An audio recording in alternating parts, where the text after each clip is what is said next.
Esse assunto do combustível, o assunto do diesel, gasolina, enfim, os constantes aumentos estão hoje com a gente no Liberdade de Opinião, viu? Já é um dos nossos assuntos. Mas antes, para não cometer uma deselegância, deixa eu dar bom dia aqui para o advogado Augusto de Arruda Botelho, que está conosco aqui no nosso estúdio da CNN Brasil em São Paulo. Doutor Augusto, bem-vindo como sempre, bom dia.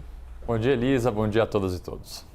Vamos lá então. A Agência Nacional de Saúde Suplementar, a ANS, autuou a empresa Prevent Senior por não informar aos pacientes que eles estavam recebendo os medicamentos do kit Covid.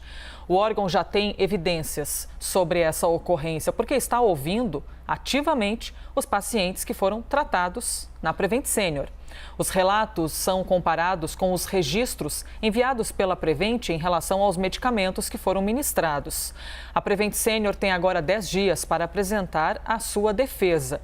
Procurada pela CNN, a operadora confirmou o recebimento da infração e disse que vai se manifestar dentro do prazo estabelecido, que é de 10 dias a partir do momento do recebimento.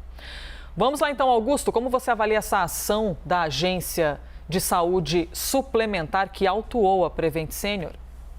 Bom, primeiro vamos entender o que está acontecendo. É uma investigação administrativa que pode virar um processo administrativo. São coisas diferentes. É diferente do que uma CPI investiga, é diferente do que a polícia e o Ministério Público investigam. O fato é o mesmo, o resultado é diferente. O que pode acontecer a partir dessa investigação administrativa? Penas de multa, basicamente. Tá? Então, primeiro a gente precisa entender por que a ANS está fazendo isso. Segundo, as informações nos trazem de que aproximadamente 200 pessoas serão ouvidas em 2 procedimentos de investigação administrativas que correm na ANS. É bastante gente. Isso é importante por quê? Porque as provas obtidas nesses processos administrativos podem eventualmente ser compartilhadas com a CPI, compartilhadas com o Ministério Público, ou seja, como elas já estão sendo colhidas, elas podem muitas vezes colaborar, antecipar depoimentos que eventualmente não precisam nem ser refeitos em outras esferas. Então, o compartilhamento de provas é algo que torna a investigação muito mais ágil e positiva. Então, eu já posso responder de forma bem simples. É bastante positiva essa iniciativa da ANS, principalmente porque ela agiu rápido. E aqui eu queria só fazer um paralelo. Se a ANS agiu rápido, há uma outra área da saúde que não agiu até agora, que são os conselhos federais de medicina, os conselhos regionais de medicina, que além de não agirem, têm até agora se mostrado bastante omissos. E é importante relembrar que a omissão, inclusive do ponto de vista de direito penal, ou seja, a omissão inclusive para se capitular um crime, ela pode ser um dos elementos. Portanto, está na hora, a bem da verdade passou da hora, dos conselhos de medicina começarem a investigar médicos que têm sim responsabilidade direta em tudo que nós estamos vendo até agora. Ainda falando sobre CPI da pandemia, Augusto, é importante que nós possamos também trazer aqui o depoimento de ontem, não é? A CPI da pandemia ouviu a advogada Bruna Morato, que representa justamente um grupo de médicos que trabalhava em hospitais da rede Prevent Senior. No depoimento, a advogada fez denúncias gravíssimas. Ela contou que os profissionais eram coagidos a receitar o kit Covid por questões financeiras. A advogada ainda afirmou que os médicos foram obrigados a trabalhar mesmo infectados pela Covid. Alguns foram demitidos depois que o dossiê foi entregue à CPI da pandemia. E segundo esse dossiê, os kits Covid vinham lacrados. Quem não prescrevesse aos pacientes esse kit Covid que chegava lacrado era punido com reduções de carga de trabalho e, consequentemente, de salário. A gente tem mais um trecho para você poder assistir do depoimento da advogada. Era uma estratégia para redução de custos, uma vez que é muito mais barato para a operadora de saúde disponibilizar determinados medicamentos do que efetivamente fazer a internação daqueles pacientes que usariam aquele conjunto de medicamentos. Isso é muito grave. O Dr. Pedro Batista sentou nessa cadeira para dizer que ele dava autonomia aos médicos. Nunca deu. Não existia autorização para fazer determinados exames. Então, por exemplo, se prescrevia cloroquina, hidroxicloroquina, na verdade, sem a realização do eletrocardiograma. Os plantonistas, eles pegavam o kit, eles entregavam ao paciente e diziam ao paciente, olha, eu preciso te dar, porque se eu não te entregar esse kit, eu posso ser demitido. Mas eu te oriento, se você for tomar alguma coisa daqui, tome só as proteínas ou só as vitaminas. Temos aí, então, a acusação da advogada que representa esse grupo de médicos que trabalhava para a rede Prevent Senior. Como você avalia, então, esse depoimento, Augusto? Gravíssimo. Muito grave. Antes, deixa eu só contextualizar, porque ontem essa dúvida surgiu, eu vi nas redes sociais, nas notícias, se uma advogada pode prestar um depoimento no lugar de seu cliente. Não há nenhuma vedação legal, esse tema é um pouco controverso no direito, mas o fato é que não há nenhuma vedação legal. Eu posso garantir, é comum um advogado ou uma advogada prestar um depoimento no lugar do seu cliente? Não, não é comum. É proibido? Não, não é proibido, mas nada neste caso e nessa CPI parece ser comum. Não é comum depoentes, os médicos que em tese deveriam estar lá depondo, serem ameaçados. Isso não é comum. Não é comum um escritório de advocacia ser invadido, como supostamente, segundo as palavras da advogada, o escritório dela foi invadido. Então nada é comum nesse caso, o que faz com que então ela tenha ido ali prestar depoimento no lugar de seus clientes, que podem e muito provavelmente serão ouvidos em outras esferas, pode ser até inclusive na CPI. Voltando então ao teor do depoimento. É, na minha opinião, do ponto de vista técnico, jurídico, o depoimento mais grave e, como cidadão, o depoimento mais revoltante que eu ouvi até agora na CPI. O nível de detalhes que a advogada trouxe, a verossimilhança, a forma incisiva com que ela traz as informações, nos assustou a todos, eu tenho certeza. Principalmente, e este é o ponto mais importante, por isso que eu, como cidadão até, entendo que essa CPI deve sim ser prorrogada, é natural que a gente queira que tenha um relatório logo, que eventualmente responsabilidades sejam divididas, mas é importante que se aprofunde principalmente em relação a essas denúncias da Prevent Senior. Por quê?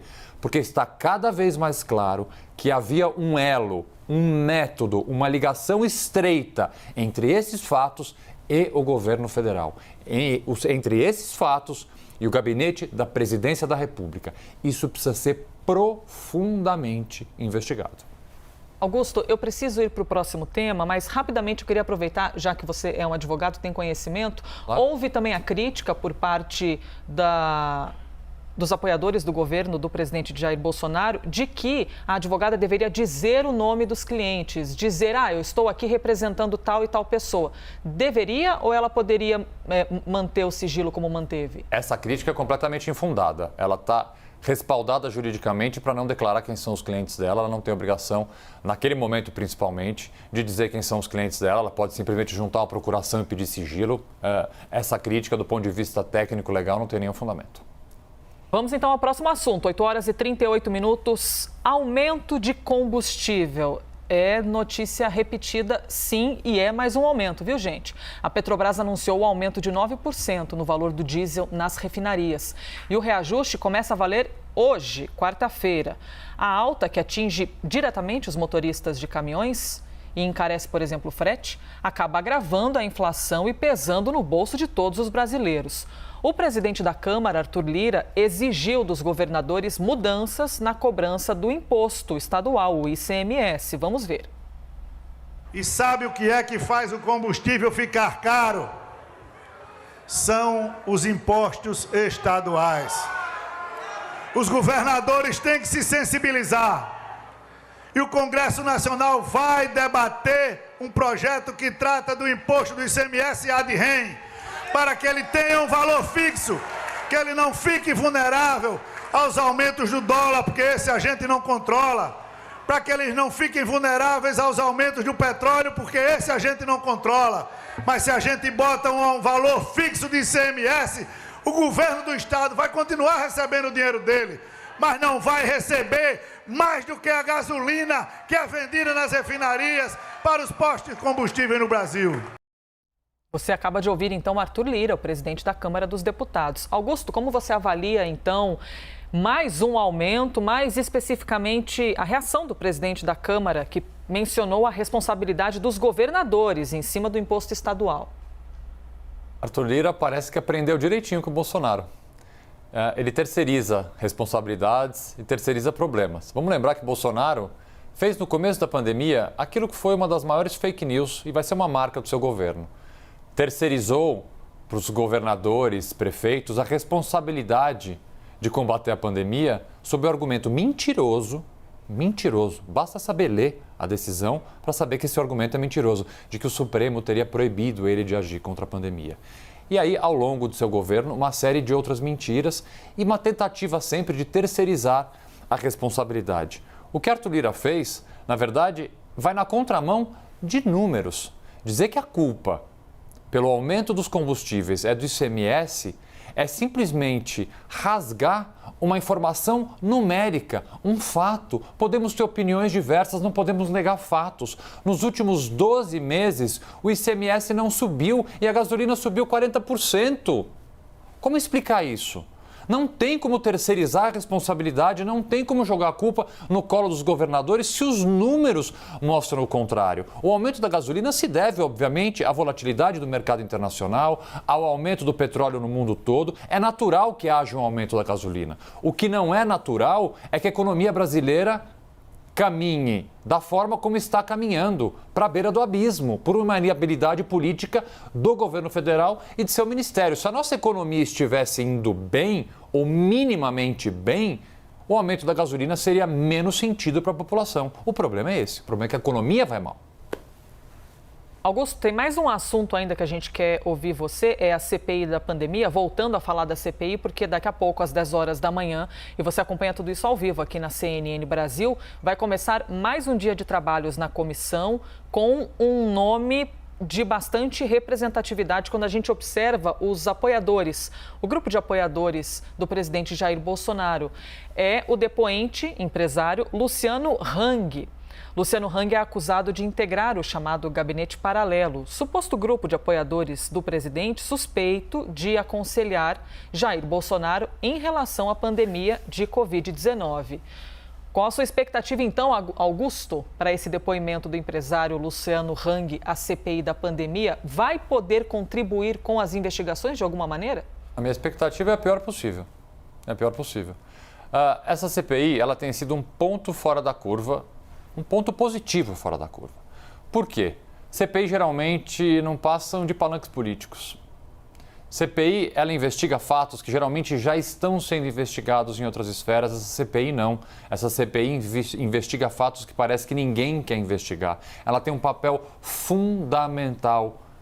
Ouso dizer que é a CPI mais importante da nossa história recente. Ela tem mantido um nível de debates, um nível de investigação, de colheita de depoimentos muito bons. Chamar Luciano Hang, uma pessoa que debocha da CPI, debocha do país, debocha da vida.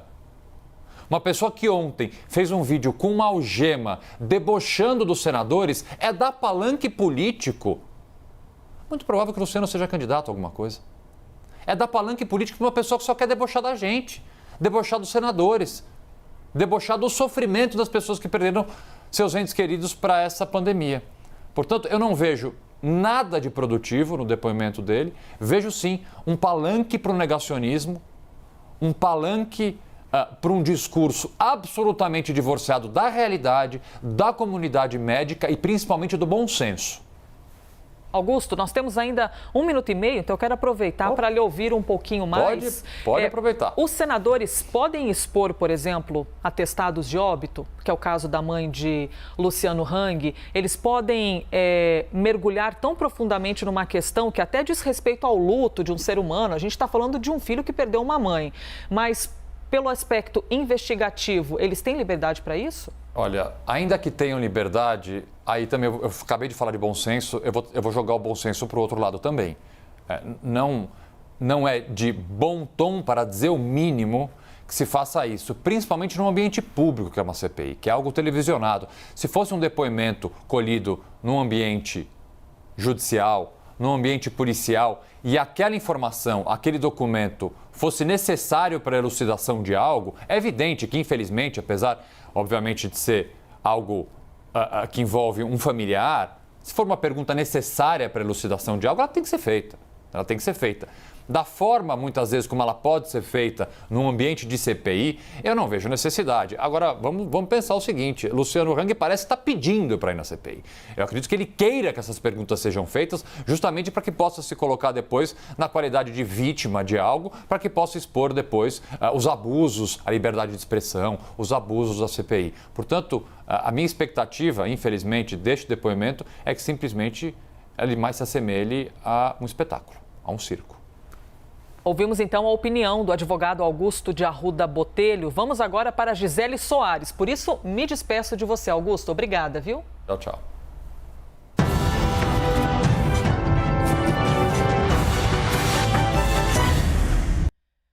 Você já sabe, mas eu repito aqui diariamente, porque é importante. As opiniões emitidas pelos comentaristas do quadro não refletem necessariamente a posição da CNN.